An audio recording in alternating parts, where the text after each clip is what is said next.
দেওয়া সেতুটি ছিল সেটি আমাদের সামনে। 4 লেনের কাজ শুরু হয়ে এই অংশটা ইতিমধ্যে শেষ হয়েছে এবং এখানে কাজের যে বাকি আছে সেগুলো চলমান। এটা একটা সংযুক্ত মানে প্রোটেক্টেড এরিয়া বলে যাকে। নির্মাণ কাজ চলছে, গাড়িগুলা সব নির্মাণ কাজে নিয়োজিত।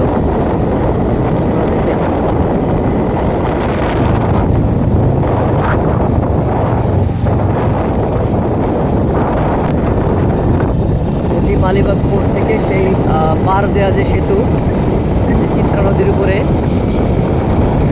শেখ রাসেল যে ব্রিজ, সেই ব্রিজ পর্যন্ত অলরেডি 4 লেন হয়ে গেছে। আপনারা খেয়াল করবেন যে এটি 4 লেন হয়ে গেছে, তবুও এক পাশ দিয়ে গাড়ি চলাচল করছে, নির্মাণ কাজ এখনো চলতেছে। তার জন্য ডান পাশ দিয়ে গাড়ি যানবাহন চলাচল করছে, বাম পাশ চলছে। তো এইটুকু তো রাস্তা তো নয় যেন ফুটবল খেলার মাঠ। এরকম যদি রাস্তা হয় তাহলে আমরা আশাবাদী যে চালকেরা যদি একটু চোখ কান খোলা রেখে ব্রেনটাকে সুস্থ রেখে গাড়ি চালান তাহলে অ্যাক্সিডেন্ট হবেই না বললে চলে।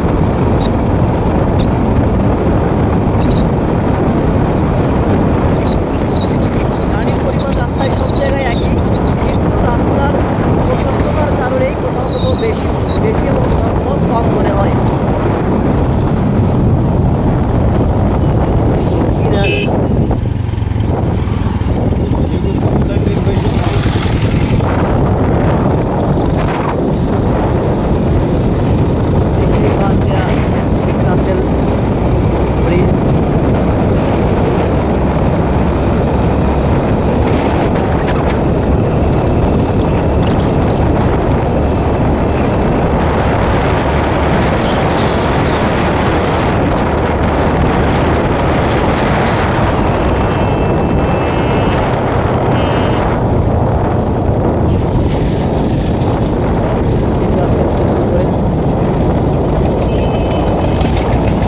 এই সেতুটি আসলে খুব বেশি জায়গা নিয়ে করা সম্ভব হয়নি, কারণ এখানে মোট সেতু করার জন্য অনেক দিন ধরে চেষ্টা করার পরে তারপরে কোনো রকমে সেতু করা হয়েছে যে ছোট ছোট যানবাহনগুলো যেতে পারে। এবং এই সেতুর উপরে বার দিয়ে রাখা হয়েছে একটাই কারণে, যেহেতু বাস ট্রাক এগুলো ভারী যানবাহন চলাচল করলে সেতুটি অল্প দিনেই তার স্থায়িত্ব হারাবে, যার জন্য